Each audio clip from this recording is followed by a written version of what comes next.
Hello, everyone. Welcome to Leadership 101. I do hope you're having a good day.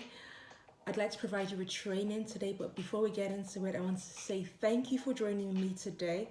Please feel free to subscribe, to share this video with whoever you think needs to hear it. Comment, I would love to hear from you, and like this video. So, our topic for today is vulnerable leadership. Leadership is often viewed as a place or a position of strength.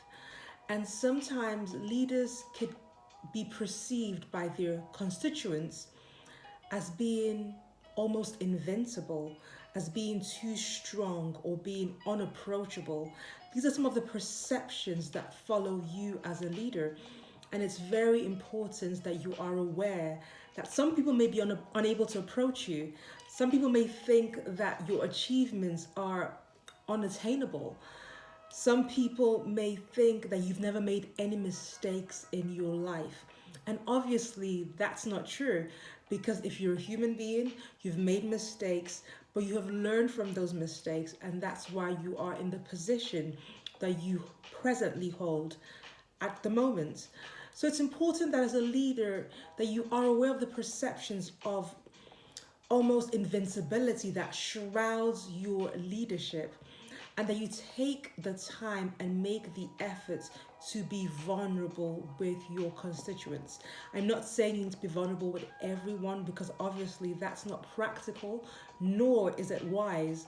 But those that you are training up for key positions need to see your vulnerabilities, to teach them, to use it as a teaching tool, to show them that you've also made mistakes. When you're vulnerable, you show where your mistakes are, or you show areas of your life where you are currently still struggling. Because although it might not be public knowledge, there are areas that you might currently still be struggling with in your leadership. So it's important that you take the time to be vulnerable. Dr. Brené Brown talked about the power of vulnerability, and there is actually power in vulnerability, because it takes a strong person to have the courage to bear their scars, to show you the mistakes that they have made, to show you the areas where they are still struggling. And so as a leader, I need you to cultivate this power in your organization, to cultivate this power in the way that you lead and in the way that you train people. Take the time to take them aside, talk to them about the areas where they are struggling, talk to them about the difficulties that they are having in leading others, and then draw from your own experiences. Share areas of your life where you made mistakes and what lessons you learned from those mistakes. Perhaps share areas of your life where you're currently struggling. Obviously, this must be a safe environment, and these must be people that you are able to trust with your vulnerability. But once you've already ascertained that and you have identified them as potential leaders in your organization, then it's important that you share your vulnerabilities with them, and this will encourage them for them to know that they are a work in progress, because too often people compare their present circumstances with an almost finished work, which is your life. So you may have 20-25 years worth of experience, and they're comparing themselves. They're just starting off in the field, but yet they're comparing themselves with you, who's almost a finished work.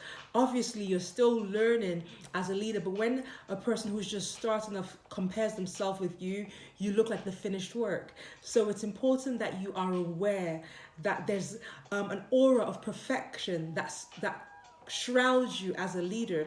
So it's important that you show those around you, those who you are training up as constituents and fellow leaders, that you show them your scars, show them places where you've fallen, show them places where you've made mistakes, and of course, teach them the lessons that you learned when you fell down, and from the mistakes that you made in the past. It's very, very important that you do this. So these are my tips for you. I urge you to be vulnerable with your constituents, because there is power in vulnerability. That's all I have for you today. Please feel free to share this video with whoever you think needs to hear it. Until next time, from my heart to yours, do take it easy. Bye.